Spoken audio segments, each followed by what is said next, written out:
ธรรมดามืออื่นเศร้าพี่น้องเนาะมาแสดงความยินดี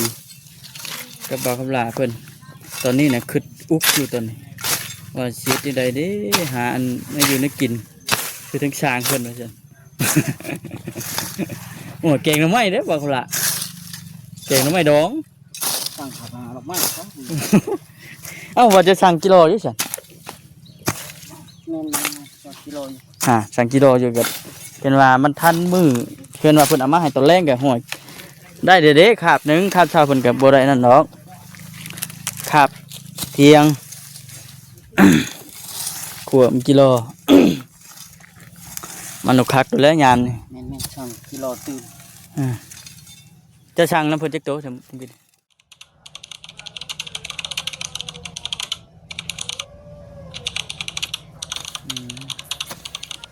เป็นยังไงเนาะบ่าวคำลาเพิ่นกำลังกันถากหญ้ายุบอยู่สบายดีเด้อบ่าวคำลาเด้อบ่ได้หยุดบ่ได้โยนจังนี้เนาะโอ้ยอันฮู้ข่าวดีเพิ่นแฮงกันลูกมันขยันเข้าบาทที่นี่ยังอยู่บ่ได้พี่น้องเอ้ยทางให้มันมาดแล้วจังกันจูดเนาะลูกจะไปยัง เขาหลุดไป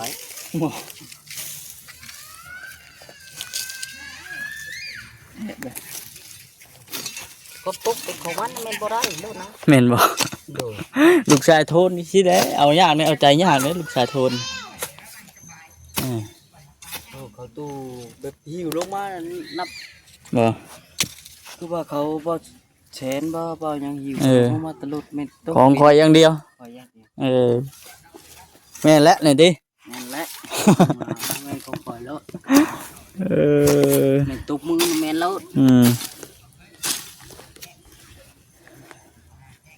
เห็นว่าห้ามบ่เสียมันจะเป็นแบบนี้เด้ถ้าตลอดก็ยังขี่มายังต้องบ่ได้บ่ให้ต้องเลยคนอื่นมันต้องไปเขาจะขึ้นย่าๆรถคอยรถคอยเขาออกยูซื่อเขาชื่อบ่รถบาบอสจะขึ้นได้รถบาบอสรถบาบอสข่อยได้นี่ดิรถบาเซนข่อยแล้วน่ะเนาะสายแล้วของคนสิเพแล้วมีการเองก็ยุ่ม มีการห่วงอีกเนาะเห็นว่านั่นกับบ่ง่ายๆกับเป็นคนแบบแพงเครื่องของใน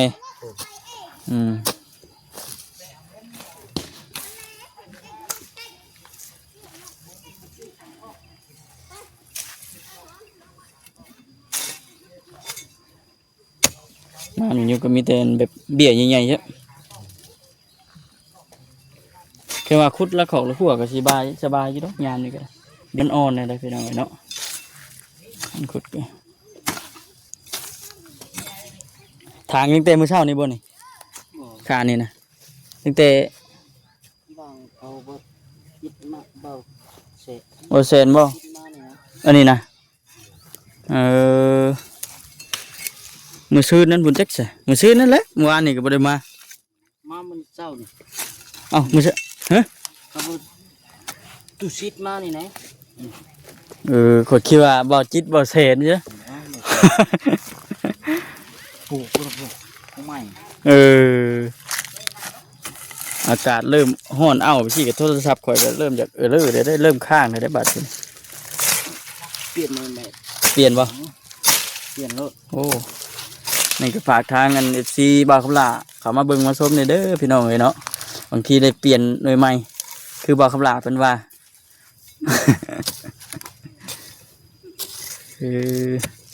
อันตัวแดงนี่จูดเหมือน3 เทื่อจูดแล้วจัก2 เทื่อจูดเลยก็จูดบ่ใหม่ถ้าจูดเมื่อนั้นก็บ่ใหม่เนาะ FC เพิ่นคอมเมนต์กันมาว่าโอ้ยก็จังได๋ล่ะฮุบมาแล้วก็จูดใส่กระตอเด้อว่าซั่นมันยังบ่แห้งเนาะไม่ยังเป็นยังไงล่ะไม่ยังมาเลย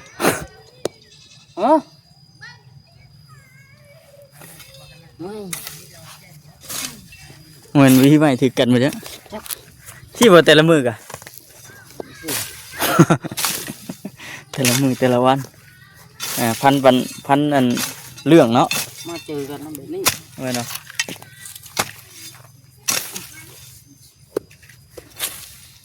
ที่เราปลูก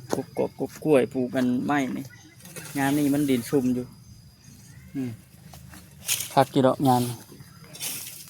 บอกคำลาเจ้าคือบ่เลี้ยงเฮ็ดเลี้ยงบ่ปลาป่ะคือเด็กเลี้ยงอยู่บ่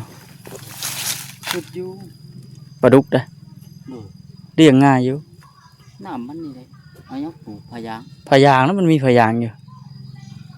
พะยางอันนั้นเด้พะยางกันซึมนะ ตัวนี้อันนี้ตัวนี้ บ่ได้แบบนี้บ่ได้พะยางอันมัน พะยางตัวเป็นทงยางนะพะยางนานะ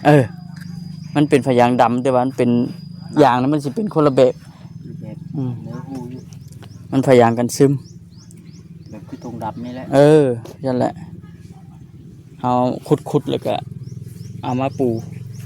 แนะนำทางบ่าวเขาหลาบางทีเพิ่นอยากเฮ็ดบ่ข้ามหนองหอย2บ่อได้บ่อที่2ยังบ่ทันได้อันสำเร็จหาก็ขุดพอดีเพียงหาก็ได้ส่ำนี้แหละยังบ่ทันได้เบิดจ้ะหางบมาอีกก่อนว้ายแม่นหนุ่มกรุงเทพบ่ คนอยู่บ้านเอาเมียอยู่ขุดคนสว่างเอาเมียอยู่บ้าน มันแดดมันเอาแล้วก็พักผ่อนก่อนก็ได้บ่ครับล่ะชิวๆบ่ธรรมดามืออื่นเช้าพี่น้องเนาะมาแสดงความยินดีกับบ่าวคำลาเพิ่นตอนนี้น่ะคึดอุกอยู่ตอนนี้ว่าเสียที่ใดเด้หาอันไม่อยู่ในกินคือทั้งช้างเพิ่นว่าซั่น โอ้แกงหน่อไม้เด้อบ่าวคำลาแกงหน่อไม้ดอง สั่งขับมาดอกไม้ครับ เอ้าว่าจะสั่งกิโลอยู่ซั่น แม่น2กิโลอยู่ สั่งกิโลอยู่กับเป็นว่ามันทันมือเพิ่นว่าเพิ่นเอามาให้ตอนแรกก็ห่วยได้เด้ๆคาบหนึงคาบเช้าเพิ่นก็บ่ได้นั่นดอกคาบเที่ยง ขวบกิโล มันลูกคักอยู่แล้วยามนี่ แม่นสั่งกิโลตื่น จะสั่งน้ำเพิ่นจักโตซั่นผมกิน สั่งให้บ่จิต โอ้ผมก็ได้สั่งให้บ่เจ็ด สั่งแล้วเขาขุดแล้วได้แล้ว ได้แล้ว ได้แล้ว มีแต่ว่าสั่งเพิ่มอีก ยังบ่มีผู้จะไปตื่นบ่ สั่งมันกิโล ไปตื่นได้เสียน มันกิโลยามนี่ห่วยมันนะครับพี่น้องเนาะ บ่เข้า ฮะ มันว่ะ มัน ยามเดือนชีวิตว่าชีวิตสองยามมันนั้นมันโอ้โหล่ะ มันพาวเนาะ เลย มันพาวเด้ โมมัน เป็นบางช่วงคือกัน เลยยามนี่เริ่มมัน ยามนี่กับมันอีกจะหน่อยนี่แหล้วนี่ เริ่มมันของมัน กับช่วงมันไข่ช่วงอย่างว่าช่วงเดือนยังก็บอกเขาละเดือน10บ่มันไข่นะ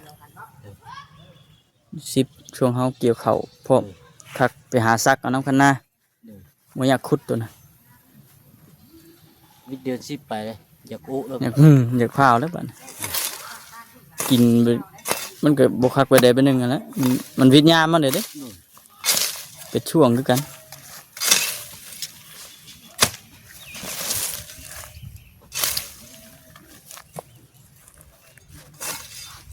เฮ็ดเวียกถ่าทีมงานเราก็ได้พี่น้องเนาะบางทีทีมงานเข้ามาเห็นแล้วก็วายตื่นพอตื่นหูตื่นตาอยู่แล้วกันนี่อันนี้เขาเสียเฉพาะอันค่าแดนตัวเองชื่อละว่านี่ค่ารักต้นยางคุณมาหาพี่นี่แดนเรา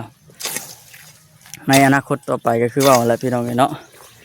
มีแผนการว่าอยากกันเฮ็ดหัวเฮ็ดแค่เขาก็ขายโตแล้วเอาลูกโตเนาะหาเงินได้เนาะ หาเงินหาค้ำได้ก่อนตัวนี้ มาลง มันห่วยมันเป็นดินตอนเดียวกันมันก็งามพูดแล้ว เขาก็ขายเลยเอาลูกโตเอาลูกไปปลูกยางกันเนาะได้ปะ โอ้มันก็ได้พูดแล้ว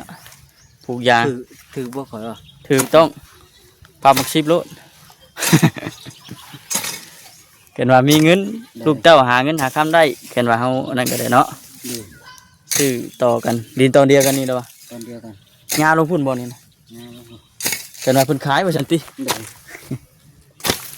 มันยากเห็นว่ามีเงินนะ มันขายแล้วเอาลูกไปเนาะได้ค่อยว่า นั่งชั้นผมไปชมพวกกระดาวก่อนฮ้อนนะจะเป็นวินล่มม่วนให้ดีใด ทางบ่เวียงเพิ่นก็ตุสิทธิ์เพิ่นกำลังกินข้าวอยู่พี่น้องไอ้ เอา เนาะ น้ำมาพูดเอาเดือ น้ำเปล่าเลยติ เออ จะฮ้อนอ้าวแห้งพี่น้องเลยแมวนั่งเสมอก่อน ที่พวกเยอะเย็นเลย เย็นนะกระเดาเนาะ เย็นเนาะ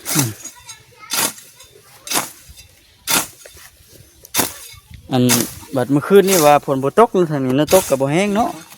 บ่ตกกันนะ อ่า บ่ตกมืด อยู่พุ่นน่ะมันตกได้อันบ่าวคำลาเอ้ยอยู่บ้านเพิ่นน่ะ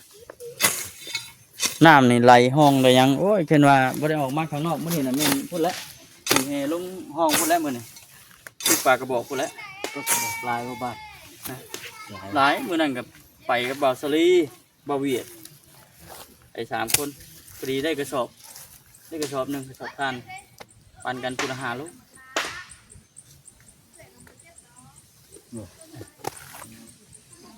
นี่บ่มีบอลบ่กันห้องโหยห้อง ตึกได้ว่าดำเล็กตึกนอน ปลากระบอกเลย ผมมีปลากระบอกไม่ได้ปลากระบอก มันห้องเลยปลากระบอก ผมกดดำมา มันห้องเสียงห้องนี่คล้ายๆคือกันกับมันเฮานั่งลงฉุกเสือเฮาปลดปุ๋ยอ่อนขึ้นเป็นนั่นแหละ ไม่ปลากดคือปลากดที่ก็ บ่แม่น ตัวนั้นแบบ ประมาณเดือนวันใหญ่สุดประมาณ3นิ้วได้ประมาณ3นิ้วแหละความยาวคล้ายๆเดียวกันกับมันปลา ขาว เป็นนั่นแหละครับมันเป็นอ่างน้ำเด้อยู่แถวบ้านแต่ละ35เคยลงไป ไปลิ้นนี่ ไปดินอยู่พูดเลยเคยอยู่ ต่างแต่คุณถ้าคุย สุย คุยพูดหน่อย พูดเลยเคยอยู่พูดเลยอยู่ ถ้าคอยไปเที่ยว ไปเที่ยวนี่ดี ไปตอนอยู่พาลุงไปเที่ยวที หนังทางลุกกันเย็นๆไปเที่ยวใช้เอาว่ามาเบิ้งเอาตะกี้นะ เที่ยวอยู่สุยเลยไปขี่รถใหญ่ไป ไปกับเขาลุง แต่ข้าวมันเป็นวัยรุ่นเหมือนท่านใช่ ไปเป็นวัยรุ่นแล้วเมียเสียแล้ว มีเสียแล้วลูกด้วยปะไว้นะค มา รับ กับเขา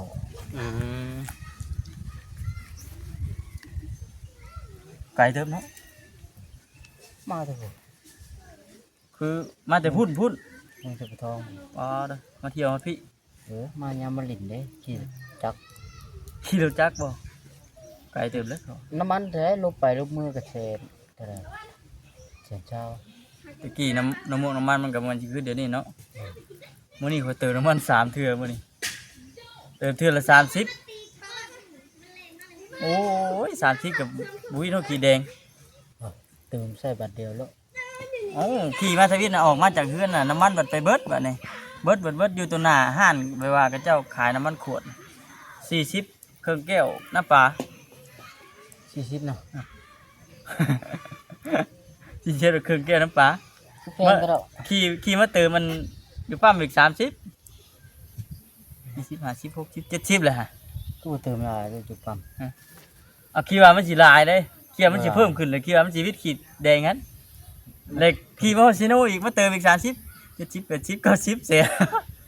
สุดท้ายเหยียบหมดเศษปกติเติมทีเดียวเนี่ยเติม50,000เนาะ เด้อครึ่งทาง มันก็30เนี่ยอัน50น่ะมันก็กลับไปกลับมาก็ได้อยู่นี่มาบ้านเจ้านี่แต่เก่าไปเติมน่ะ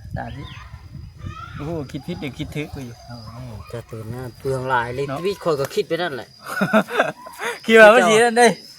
โน่คือจะว่าแหละ อืม เติมไปเติมมาเทเล็กหน่อยบึดเติมโอ้ยไปมาทุกข์กัน ตามแห้งกันเปลืองกูอันให้เติมมาดีกว่าแห้งกระเต็กเนาะ จิบทองแล้วบ่า แม่นบ่หาทางข่าวแล้วบัดนี่ของน้ำนะเล็ดก็รถ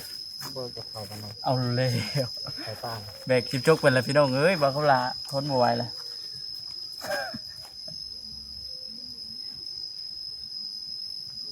เมียไม่ถึงยังไม่ยังก็ได้บ่ได้เป็นหยังบ่คือแม่นไม่ถึกตาบ่ ไม่ยังไปร่มเนาะ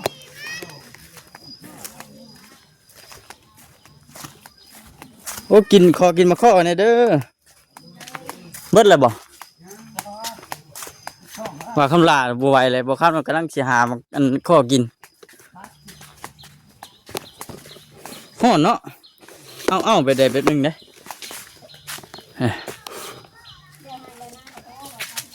เลี้ยวนี้หากช่วงประมาณทิศหนึ่งนี่แหละพากันบุกตั้งแต่ดำหน้าในหมู่ให้เว้า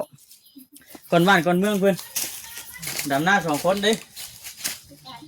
มันหลุดดึงหน้าดึงหลังอยู่อันนั้นแหละจังหวะน่ะ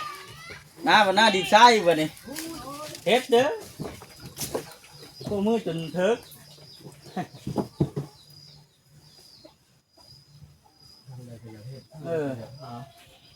มันหลุดหัวดึงหน้าวิดดังดึงหลังวิดหน้าอยู่แล้วพักแล้วบ่จะจับมันอ๋อยานั่นแหละบอกมันบ่มีน้ำบ่ที่แถวทางมาเนี่ยคือว่ายังหลายคนอยู่นะถึงจะเจ้าดำ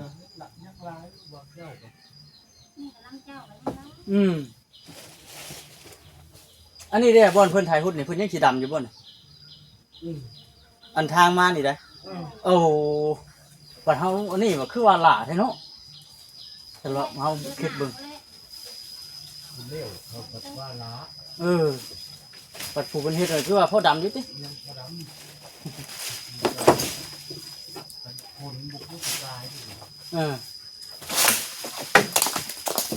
ผลมันบ่คืออันแต่เก่าเนาะ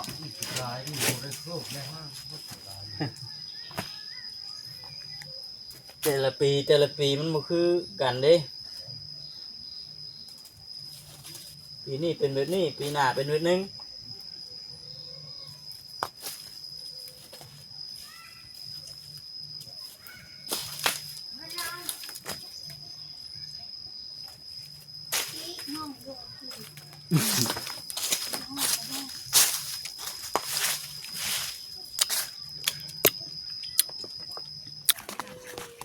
นี่พี่น้องเนาะมาเคาะแก้ง่วงมาคำลาเพิ่นบ่ไหวเลยมาคำเป็นง่วงอยู่โอเคพี่น้องในคลิปนี้ก็สิจบคลิปอีกก่อนฝากทางพ่อแม่พี่น้องFCเข้ามาติดตามครับชมเบิ่งทางแม่ป้าเพิ่นลุงตุงตุ้ยบาทนี่พาเข้าบ่กินเลยได้ไหมกินแล้วก็มากินจากเฮือนแล้วก็พากันมาโอเคพี่น้องโอเคสบายดี